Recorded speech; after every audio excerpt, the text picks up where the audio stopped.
Buon pomeriggio a tutti e a tutte e benvenuti a questa iniziativa virtuale della Rete dei Comunisti che facciamo per il 40° anniversario della morte di Bobby Sands, il prigioniero volunteer dell'IRA, deceduto in seguito allo sciopero della fame il 5 maggio, sciopero che iniziò insieme ad altri prigionieri il 1° marzo del 1981 per il riconoscimento dello status di prigioniero politico. Uno status che era stato prima concesso e poi negato nel 1° marzo del 1976 ai prigionieri e alle prigioniere politici irlandesi. Una lotta fondamentale e importante, e abbiamo chiesto un intervento, questo specificatamente a Brendan Mcfarlane, che fu dopo Bobby Sands il responsabile dell'IRA per quanto riguarda i prigionieri detenuti a Long Cash. Come dicevo, uno sciopero importante e periodizzante per la storia del movimento di liberazione irlandese. Vogliamo citare le parole che uno dei leader storici del movimento indipendentista usò per descrivere quel periodo nella sua autobiografia Prima dell'alba. Sto parlando di Gary Adams, che ai tempi venne incaricato da quello che era il braccio politico della lotta e liberazione irlandese, il Sinn Féin, a presiedere il comitato per lo sciopero della fame. Quando nella prospettiva più chiara, data dal tempo, qualcuno scriverà la storia d'Irlanda di questi ultimi anni, so che tra le montagne di eventi traumatici vissuti dal nostro popolo, quella più alta sarà rappresentata dallo sciopero della fame del 1980-81. Parole molto chiare su quel periodo di quella lotta durissima. I prigionieri irlandesi non erano, diciamo così,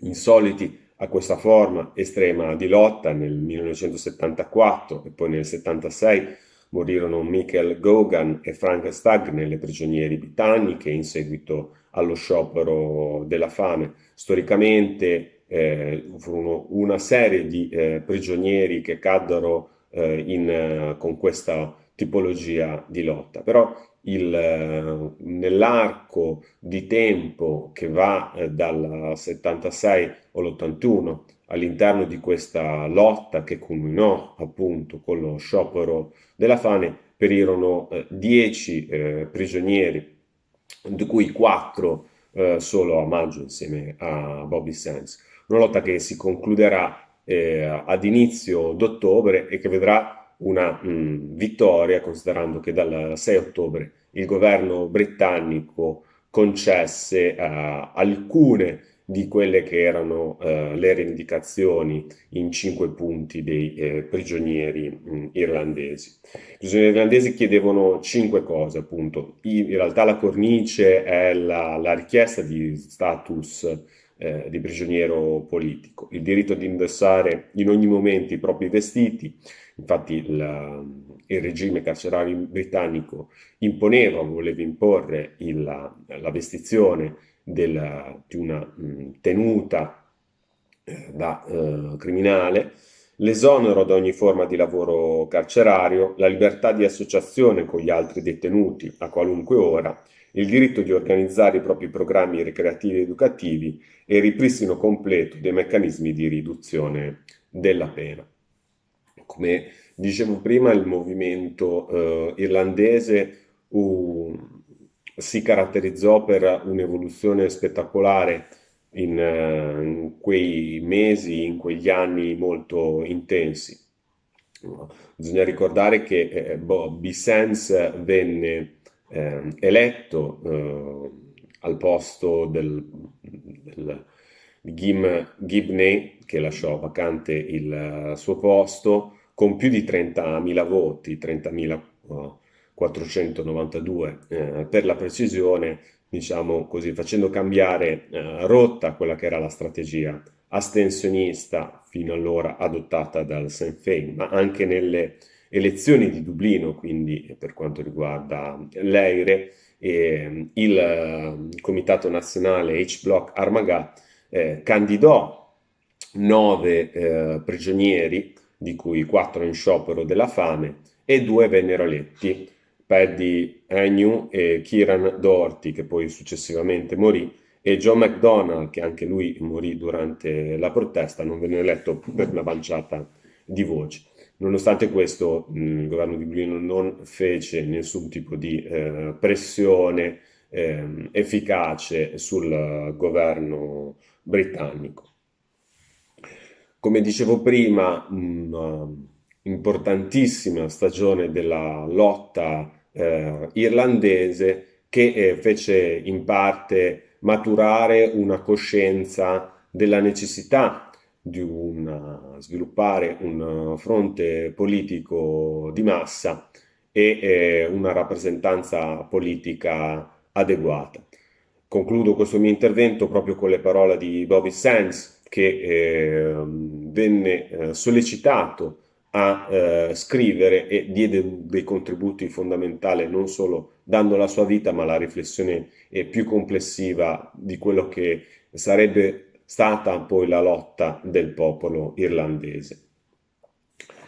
Bobby Sands scrisse: «Dobbiamo riconoscere che un popolo armato non è affatto una garanzia certa di liberazione.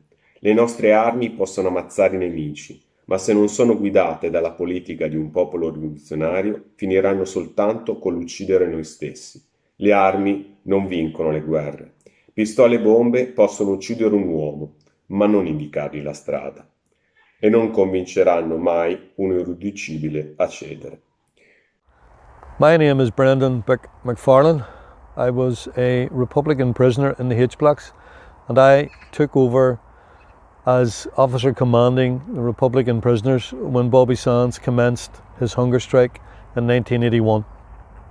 I visited the hunger strikers in the prison hospital on numerous occasions throughout that awful year. 2 years later, I was one of 38 Republican prisoners who escaped in the mass breakout from the H-Blocks.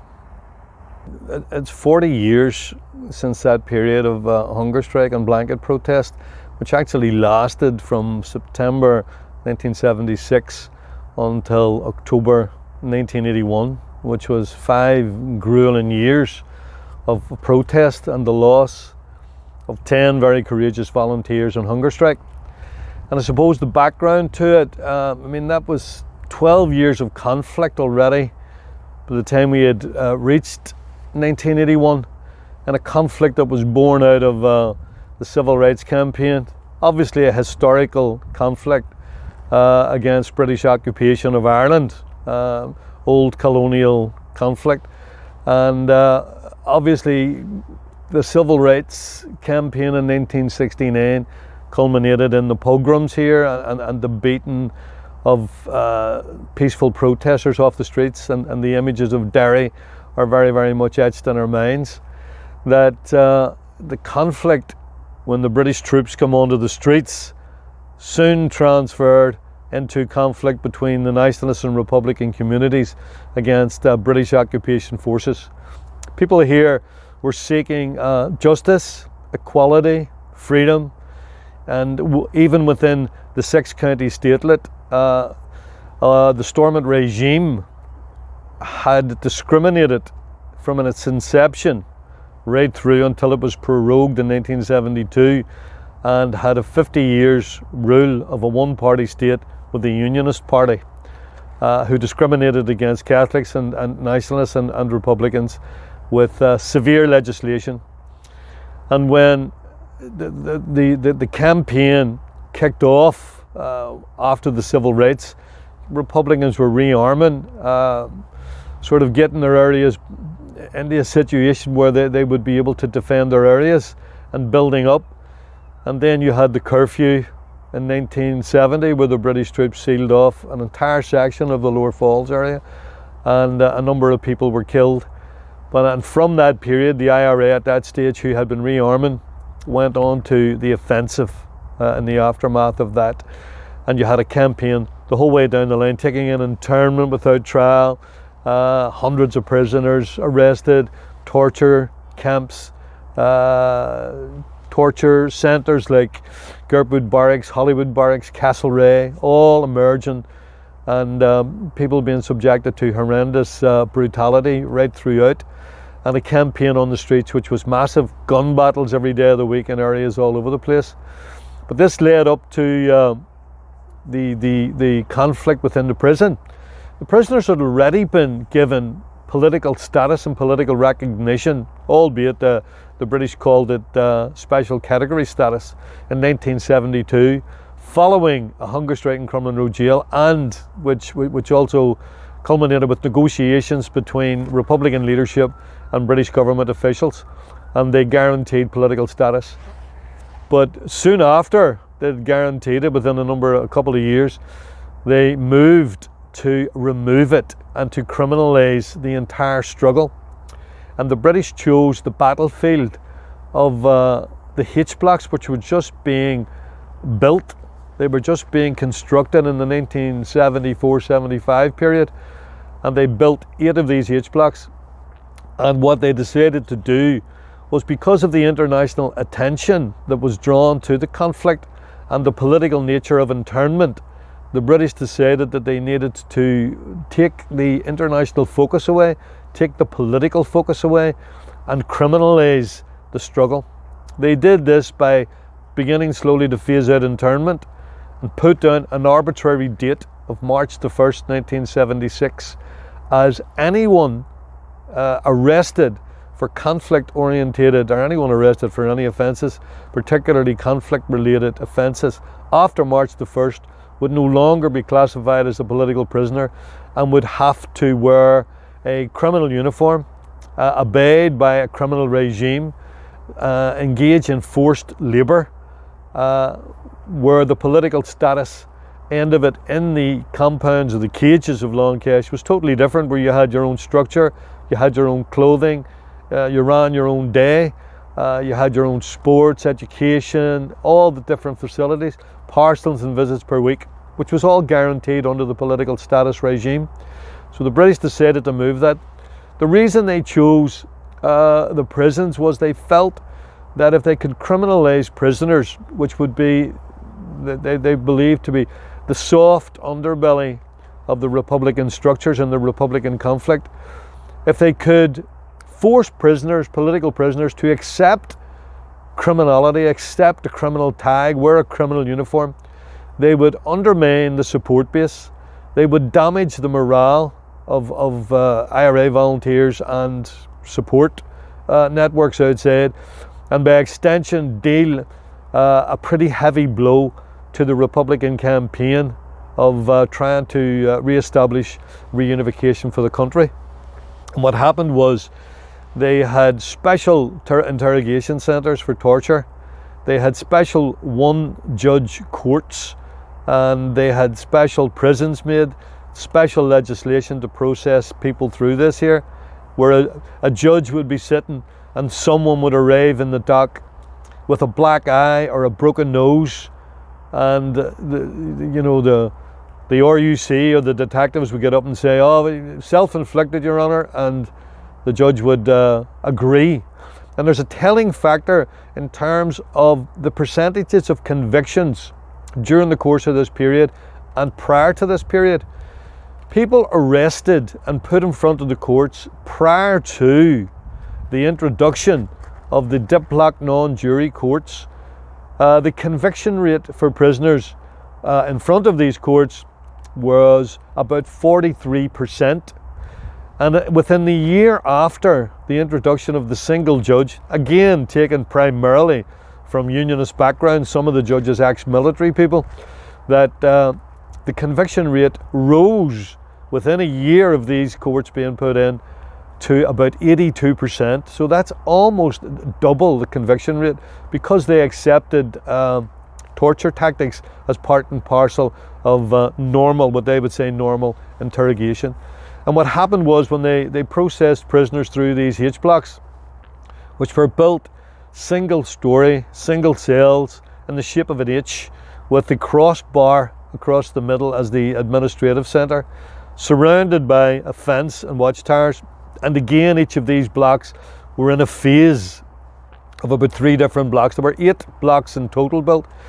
They were also fenced off and walled off internally, and around that, a security fence. Around that complex was a high 18 feet security wall, and on top of that were British Army watchtowers, British troops armed with machine guns, plastic bullet guns, gas grenades, all the rest of it, and the entire complex situated inside a British Ministry of Defence, British Army camp. So this was the situation you had, and the forced prisoners coming in to abide by a criminal regime and not by a political regime. And again, the first person in 1976 to be subjected to this here after his court appearance in September 76 was Kieran Nugent, who refused to be criminalised, who refused to be depoliticised, who refused to wear the criminal uniform, who refused to engage in forced labour, and told them that he would not wear the criminal uniform. And that began a 5-year brutal, barbaric protest in terms of trying to win back political status. And without getting on into all the nitty-gritty of it, it obviously culminated with the hunger strikes in 1981, with the deaths of 10 very courageous volunteers. Now, what had transpired was that the level of protest had increased to such a level, and at one stage there were up to 500, at the time of the hunger strikes, we had about 500 Republican prisoners on protest, dressed only in a blanket in their cell, no facilities, no beds, no reading material, a water jug and a cup and a pot to use as a toilet, barbaric conditions and daily beatings handed out. People were tortured in these H blocks. And what happened was, as the protest went along, people have asked me in the aftermath of this when I do interviews, they say that how come a prison protest took 5 years and cost 10 hunger strikers' lives inside the prison? Normally in prison protests, and we see it all over the world, you may have a week where people burn mattresses and climb on roofs and throw slates off. The key issue with this is that this wasn't simply a battle for prison conditions. The British had thrown down a gauntlet, which was a political gauntlet, that they believed that they could defeat the IRA and the Republican struggle, and they felt they could do it by criminalising the prisoners, which meant that the political ramifications for success or failure for both the British and for us as well were absolutely massive political ramifications, because we were not prepared as prisoners to allow ourselves to be used in such a way that would undermine and bring down the Republican struggle or damage the integrity and the credentials of the Republican struggle for liberation. So that's why it took that long, arduous, brutal period, with many prisoners suffering all the way through in terms of brutality and beatings all the way down. Now it got to the stage when over a variety of measures that were being taken and calls for the British to introduce measures that would alleviate this problem. They were hell bent on keeping us down and putting us down and then racking the Republican struggle. So it culminated with the very, very last ditch sort of stand in terms of, Republicans have a history of hunger strike. Hunger strike was always within the Republican psyche, going back years to the start of the previous century. And what happened was we were faced with a situation where we needed to bring an end to this protest, and we obviously felt that hunger strike action would be the culmination of years of protest, and it was decided that a hunger strike would be taken which would end the actual protest that was going on and hopefully bring about a conclusion. On the outside, the IRA were continuing in the campaign. Also during the hunger strike period, British use of plastic bullets throughout the entire year. Thousands upon thousands of plastic bullets were fired against protesters and against rioters, and a number of children, as young as 10, 11, 12 years of age, were killed with these plastic bullets fired by British troops on our streets in Belfast and elsewhere.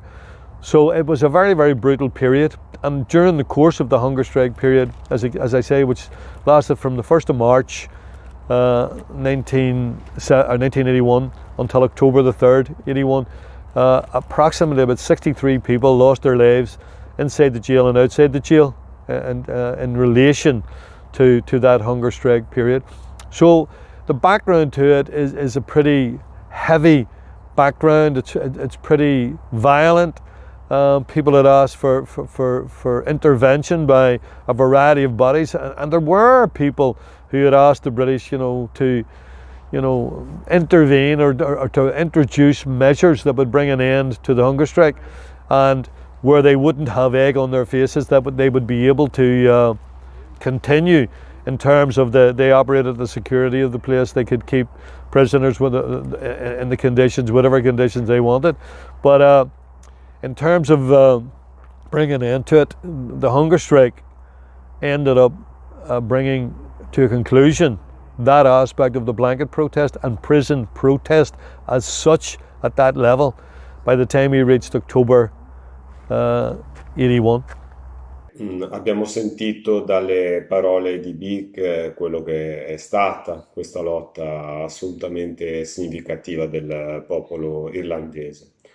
Continuiamo questa iniziativa parlando di quello che è il rapporto tra il passato di questa lotta, il presente della situazione irlandese e le prospettive future del movimento di liberazione. Infatti abbiamo fornito a Brick una traccia, diciamo, di domande per cercare di dare un quadro più complessivo. La prima domanda che gli abbiamo posto è relativa all'inquadramento della situazione dell'Irlanda di allora, gli obiettivi che avevano i prigionieri, che avevamo anche inizialmente accennato nella presentazione dell'iniziativa, e il rapporto col movimento di massa, che fu un aspetto importantissimo che cambiò i connotati anche della lotta irlandese del periodo, ricordando appunto il sacrificio dei 10 prigionieri dell'IRA e dell'ILA morti durante lo sciopero della fame. E furono molti i prigionieri irlandesi, 22, che nel corso della lotta storica del popolo irlandese dal 1917 al 1981 donarono la vita per la causa della emancipazione irlandese.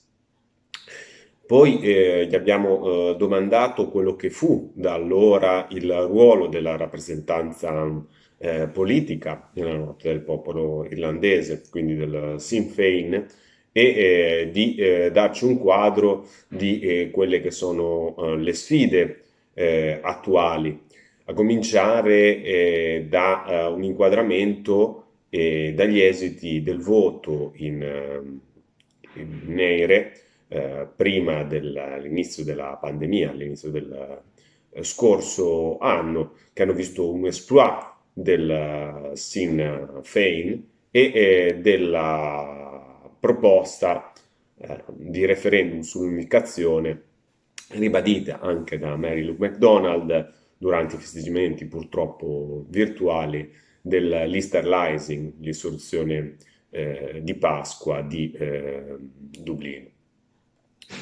Poi abbiamo anche chiesto a Brick di farci un quadro di quello che è stata la gestione catastrofica Tory della Brexit per quanto riguarda la questione irlandese, in specifico dei territori delle 6 contee dell'Irlanda del Nord, che ha rinfocolato un'attività anche violenta della comunità protestante e rimesso di nuovo in luce quelle che erano formazioni lealiste tra le più oltranziste all'interno di questa comunità politica. In ultimo abbiamo chiesto a Brick di farci un quadro di quello che è nella memoria del popolo irlandese l'Hunger Strike e come la ricordo di quello che fu questo periodo, ricordiamo, costò la vita complessivamente non solo ai 10 prigionieri che morirono durante l'Hunger Strike, ma a 63 persone, come ha ribadito Brick, vive nelle lotte di oggi e nelle sfide future della lotta di liberazione irlandese. One of the crucial aspects at the outset of the prison protest was actually on the outside of the prison was the development of a support network in terms of building a mass movement, which was absolutely essential. And it began primarily with the Relatives Action Committees, which were basically made up of family members and support base, a political support base as well, but primarily wives, mothers, sisters, family members, but mostly women and girls who were involved in this Relatives Action Committee for support for the prisoners in the H blocks and support for the Armagh women's prisoners who were also in protest for political status. So what happened was they were able to generate support with rallies and demonstrations and contacting celebrities and political people and people in positions of responsibility, drawing attention to the horrors of the H blocks and the horrors of the protest. And this developed right through the 1979 period, or 1979 I think it was, when the protest needed that lift, and it was the inception of the H block Armagh Committee, which was the anti-H block Armagh Committee, which was made up again of family members, but certainly it brought on a lot of political figures in around the period to help to galvanise that support and expand that support, and to help to drive the support base in as wide a factor as possible, so that they would be able to not only nationally put people on the streets, but internationally draw that support in terms of across Europe and America and other places to help to give that notice to the British that the prisoners were not isolated, they were not on their own. They had this mass movement developing in terms of support and objection and total opposition to the British criminalisation policy. And the whole aspect of the anti-H block Armagh and Armagh Committee was the five basic demands that were set out. The wearing of your own clothes, association with other prisoners, no prison work, and visits and parcels to be guaranteed, were basic, that people would normally say were human demands, and they weren't set in a massive political context as such. They were there to allow manoeuvrability for the British if they had wanted to move out of this protest period, but obviously they chose not to. But that is a key factor in terms of garnering support and pushing it along the way. During the early part of the second hunger strike, we were looking at various ways of highlighting the issue, and I suppose in a sense, in a bizarre sort of way, we were presented with an opportunity. And again, it was an unfortunate event where a nationalist MP at Westminster from Fermanagh South Tyrone called Frank Maguire, who was an absolute massive supporter of the prisoners and had campaigned on behalf of the prisoners in support of the five demands and the return of political status. He had died suddenly, and it was a big blow to us, because here was a voice that we had in trying to make as wide an avenue as possible in terms of drawing attention to the protest. And but after Frank had died, there was obviously, was there going to be a by-election to fill the seat in Fermanagh South Tyrone. And of course, at that time, Sinn Féin were not involved in electoral politics.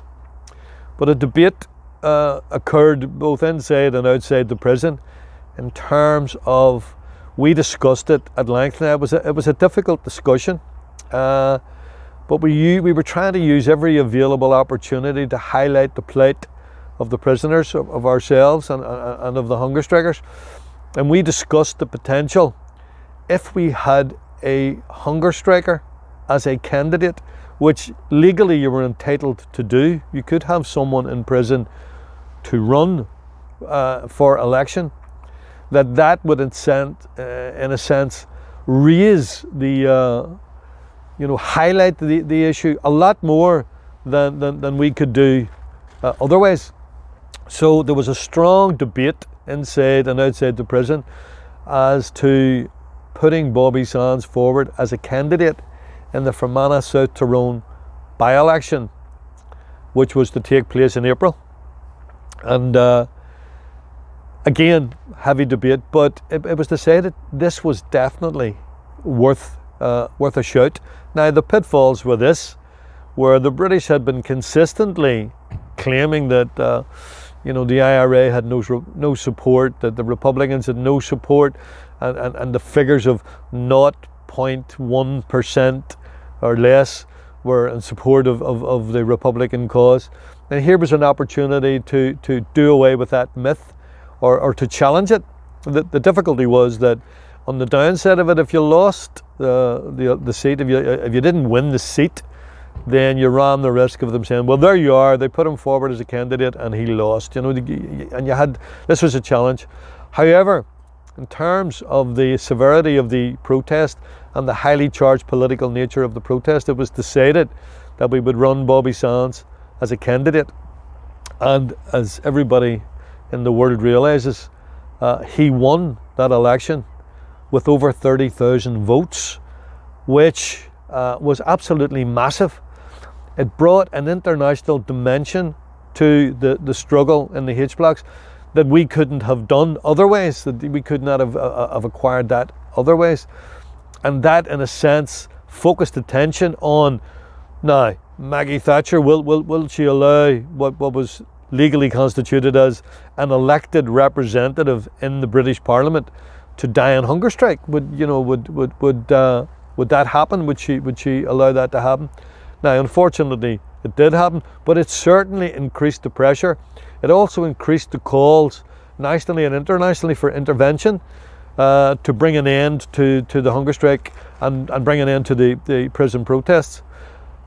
So also it created an environment outside that we hadn't been, as Republicans, as IRA and Republicans outside, we hadn't focused on. And this was the degree of support that could be translated into electoral support in terms of providing a political base to expand and move your politics forward. And certainly, from my point of view and from our point of view, the hunger strikes and the election of Bobby Sands were a watershed in terms of the conflict, which provided a base or a groundwork from which the development of Republican politics, it consolidated, it enhanced, it developed Republican politics everywhere, every day after that hunger strike, and particularly that election. And it showed Republicans outside there was an avenue here, and people were more than prepared to go to the ballot box and to place their trust in Republicans to be their representatives, an alternative to what existed in this country here, and particularly in the north. And in the aftermath of that, there was this big focus on developing political structures within our communities, building support bases, getting people of integrity who were Republicans, putting them forward for election, and dealing with people on the basis of, we're not here for money, we're here to represent our communities who have been downtrodden and abused and discriminated against for the entire existence of this sectarian statelet. It's almost like akin to an apartheid state.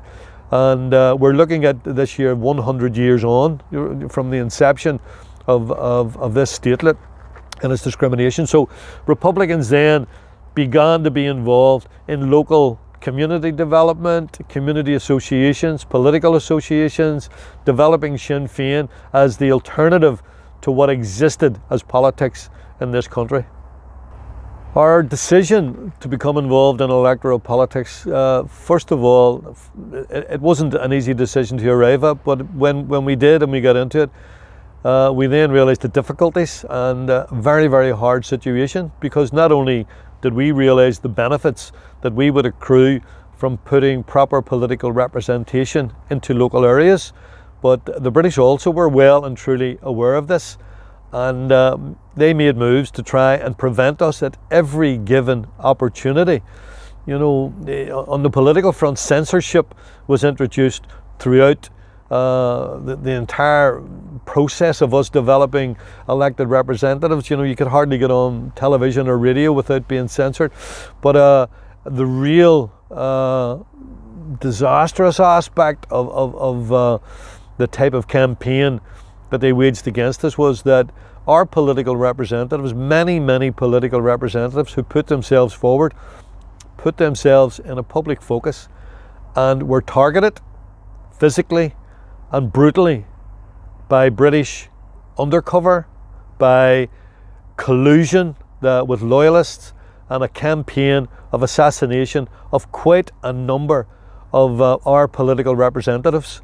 And you know, as far as people in the south as well were targeted, and this was a really hard ask of people to put themselves forward, because in a sense, you know, you have a life which is politically driven, which means you have to be at City Hall, you have to be at Parliament, you have to in certain days. So your whole situation is laid out in front of you. Everybody knows where you're going to be and at what times. So quite a significant number of our people who were involved in the development of political structures, not military structures, but political structures, and representing people, were targeted and brutally assassinated by collusion with British collusion with loyalist murder gangs. At this particular period in time, our political party, Sinn Féin, is actually the biggest party on this island, and represents people north and south in the Parliament here, at the Assembly at Stormont, and in the Parliament in Dublin, at Leinster House in Dublin. We have fantastic representation with quite a number of young people coming through. This has all happened coming out of the hunger strike period and the engagement into politics with local communities, and presenting credible opposition to what exists, and you know, with integrity. And we have grown massively over the years since the hunger strike period. And again, as I'd said, that provided us with the springboard, I suppose, or the base for the enhancement and development of Republican politics. We have gone from strength to strength over the years with very solid representation, and expanded our support base throughout Ireland, north and south, in terms of credible and key representatives in particular positions within the different political structures on this island. In terms of our vote that has increased last year for election to the Dublin Parliament, we have increased massively, and I think a number of people were surprised by the amount of candidates that we got elected, even to the extent that some of our candidates got elected by twice the number of votes required. And I suppose in hindsight, it's always good to look in hindsight. If we had to put another 4 or 5 candidates up in certain areas, we would have got them elected on the numbers count. So this demonstrated this big sway away from what has constituted politics in the Dublin government, in the regime of the establishment in the south, over the years from the previous century, which was 6 of one, half a dozen of the other. It's like Tweedledum and Tweedledee in terms of the two main parties down there over the years, who have engaged in all sorts of corruption, mismanagement of the economy, bowing down to the bankers and the old boy network, which has caused an absolute mayhem in terms of the economy of the South, where Europe had to bail out the Dublin government a number of years ago to the tune of billions, which has put the Irish people in debt for the next 2 generations of people at least, in order to square up the debt for the bailout that they had. Now this is total and absolute mismanagement, where the people in high places were looked after, the bankers were looked after, and the politicians looked after themselves. We have come along and provided an integrity and a political message which is different, which is people-based and people-orientated, and we have enjoyed the support of many, many, many people, particularly lots and lots of young people who are coming through, who are no longer satisfied to vote for parties that did not do anything substantial in the way of housing, education, the economy, who didn't do anything for them. Now they're finding that we are putting forward a message that deals with this. The media are now having to deal with this on that basis. The government and the Dublin government are finding it difficult to try and combat our move forward. The expansion of politics in the South under our Sinn Féin leader Mary Lou McDonald and all the other TDs that we have had elected to Parliament has been absolutely exceptional. We do have people with integrity, people with sincere ground roots politics, able and willing to challenge what has been posed as politics for the previous 100 years almost. So in that sense there, we're confident that we can, with the next election down south anyway, that we could end up in the position as having Mary Lou McDonald as the key person, as the first person, as the Taoiseach, as the Taoiseach was his Prime Minister. We could be the party at the top in power after the next election, and this is what is scaring the Dublin government to the extent they will do anything and everything to thwart our development. But it has been massive, absolutely massive, and the message is out there, and the people are moving along in terms of moving along in years. They're moving along to support the politics that we are providing for them. In terms of the current situation, Brexit has been an unmitigated disaster for this island in its entirety. Not just north, but south as well. That the British government's stance in terms of exiting from Europe has been nothing other than a disaster. It has created many, many problems. It has created untold difficulties. It has created difficulties within England as well. But I don't think that people expected such a disastrous outcome when they voted to remove themselves from Europe. In terms of the situation here in the north with unionism and loyalism, you know, unionism is conservative. It's generally very right-wing, some of it on the extremities of right-wing, that they've always relied on England, on the British government, to underpin their existence here, because the state was created by the Brits. It was created by Britain and has been underpinned by the British all this last century. So unionism, instead of trying to evolve and develop politics with their neighbours here in Ireland, instead of working to a progressive regime, have been reactionary, conservative, right-wing, always hanging on to British government support for them, in terms of political support for them. And that is why that when the vote came, or the vote came in terms of Brexit, in the north here, the vote was anti-Brexit right across the board, with the exception of unionism. Unionism towed the line with Boris Johnson and the British government and the Conservative government. So they felt because they had that little bit of leeway a number of years back where they held what would be termed the balance of power by numerical situation in the British Houses of Parliament, they felt that they were bigger than they were. They felt that they had clout. They felt that they had influence well beyond what in reality turned out to be. And in a sense, they were told by numbers of people within politics here that, look, when push comes to shove, the British will look after the British, and you will not figure in their calculations of moving things forward, and they will sail you down the river in 2 seconds. And precisely that is what's happened. So what has happened in terms of the development of Brexit, with the protocol, with the border down the Irish Sea, with the trade links, with the customs links, everything has impacted massively on this island. And unionism and loyalism feel betrayed by Boris Johnson. And in fact, they're perfectly correct. He did betray them. He did not keep to agreements. Both him and his foreign secretary and everybody else told unionists they would stand steadfastly by them throughout this entire period, and they haven't done that.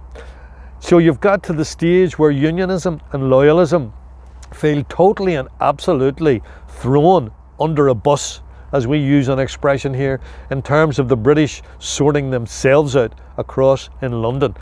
Now, the difficulty for that is there has been a reaction by unionism and loyalism, and it reacts in a way that they fail to engage, they don't want to be involved, they go onto the streets. There have been recent riots and attacks on nationalist areas.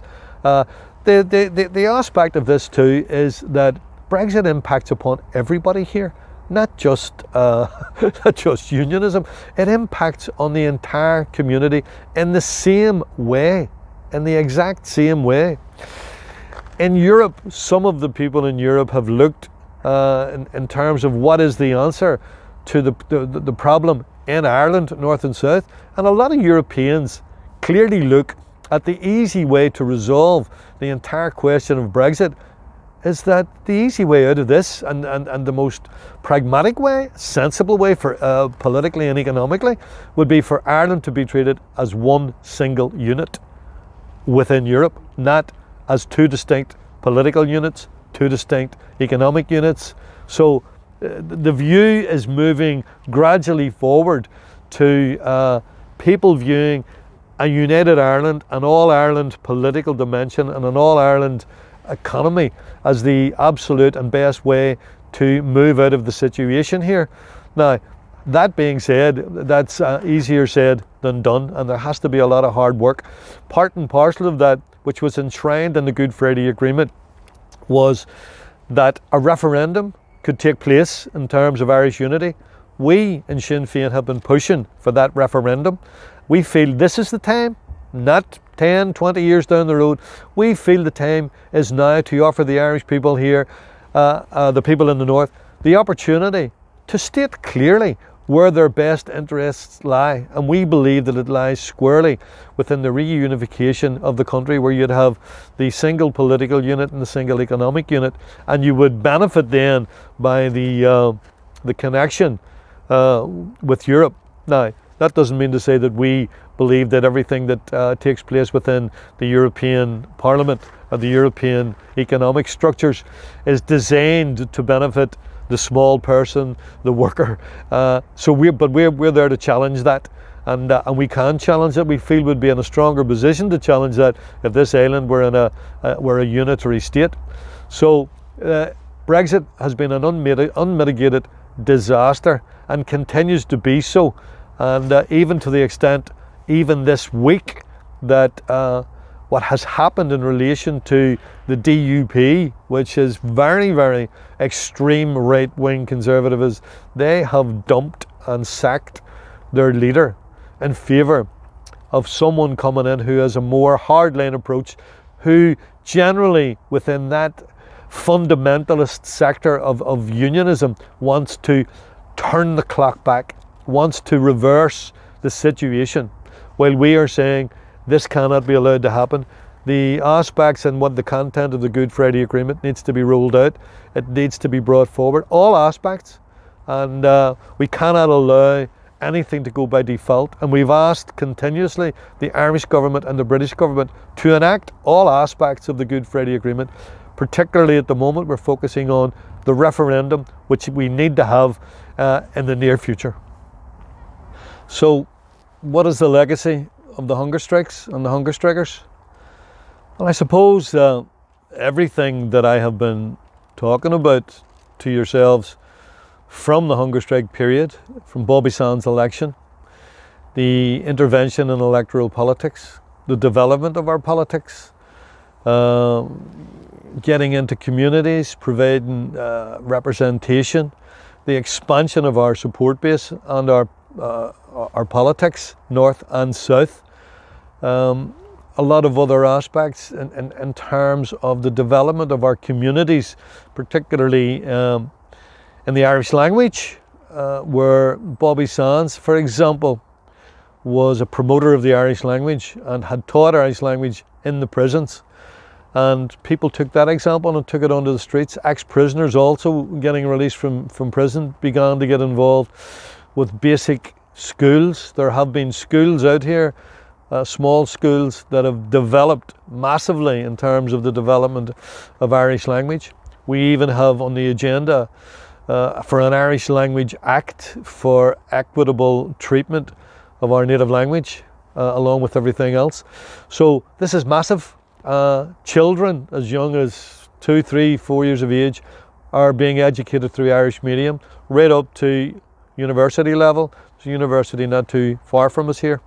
Not a university, a college to first year, not too far from us here, and right up to that level of Irish language. So in that sense there, the development of politics, the integrity of people who come forward, who have been, young people I'm talking about, have come forward, who have been influenced and have seen the sacrifices made by people over the last 40 years in terms from the hunger strikes. And beyond that there, and in one sense, Bobby Sands had, he made a quote at one stage in terms of his writings that our laughter, or our revenge, will be the laughter of our children. And that's why we have lots of young people coming up, and we need to pay attention to their education, their integrity. But we've had seminal moments in our history, particularly over the last century, where you can look at some of the big moments that stand out, which was the 1916 Rising in Dublin, 1969 with the civil rights campaigns, and again 1981 with the hunger strikers and the hunger strikes. These are moments that everybody recognises, everybody refers to, and the legacy of the hunger strikers is precisely what I've said, has moved us along the whole way down the lane from that period. And we are increasing to the extent that in the north here we have Michelle O'Neill as our Deputy First Minister, with the potential at the next election of becoming the First Minister, as being the largest party here. And in the south, in the Dublin government, we have Mary Lou McDonald, who is the president of our party and is the leader of the opposition, and is also the person who is the most popular leader in this country. So, and on the cusp of potentially leading the government in the south after the next election. So we have expanded immensely, immeasurably. That fight still goes on and continues from the hunger strikes and from beyond that right through, and we continue to encourage people to be politically involved. And we particularly look to foreign fields, to people like yourselves in Italy, who have been supporters of ours throughout our struggle and who have played an important role in bringing our message, in bringing the message of British injustice in Ireland, and bringing the message of freedom and equality in Ireland to a wider audience. And I know that I've been there and talked to people, and the work that is being done by people in Italy who have supported Irish reunification and the struggle for independence here has been immeasurable. We are indebted to you. And I would just like to conclude by saying I really appreciate and thank you for listening to this anniversary talk or this broadcast for you. And hopefully in the not too distant future, I'll be able to visit, and some of our representatives will be able to visit and speak with you in person. So on that there, I would like to say, Gorukid Milamayogo, thank you so much, and we look forward to your continued support.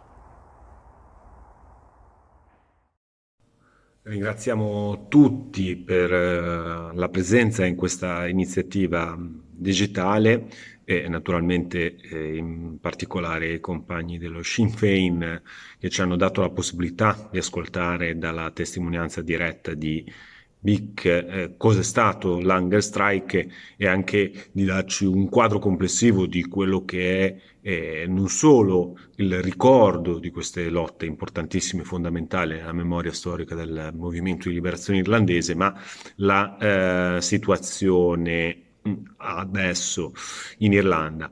Rimando alle nostre pagine sia di contropiano sia della rete di comunisti e dei vari canali, perché senz'altro faremo dei materiali che proseguono questo tipo di approfondimento e cercheremo di seguire, come abbiamo fatto fino adesso, però e ancora con maggiore attenzione, tutto quello che si sviluppa rispetto alla proposta di referendum per l'unificazione, quella che sono le situazioni che si stanno sviluppando dopo la gestione della Brexit da parte del governo dei conservatori. E quindi vi saluto a tutti e a tutti, e alla prossima iniziativa, speriamo non più virtuale ma in presenza. Dialogue, I'll tell you, as true as my life, between a coal owner and a poor pitman's wife.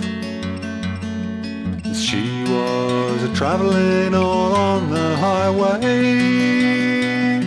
She met a coal owner, and this she did say, "Derry down, down, down, Derry down." "Good morning, Lord Firedam," the woman did say. "Now don't be alarmed, sir, don't be afraid. For if you'd been where I've been the most of me life, you'd never turn pale at a poor pitman's wife. Derry down, down, down, Derry down." "And where do you come from?" the coal owner cried. "I come from hell," the poor woman replied.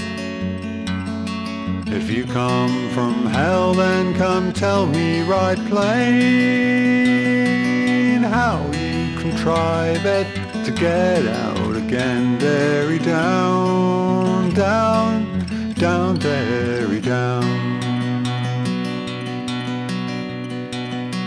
The way I got out, sir, the truth I will tell.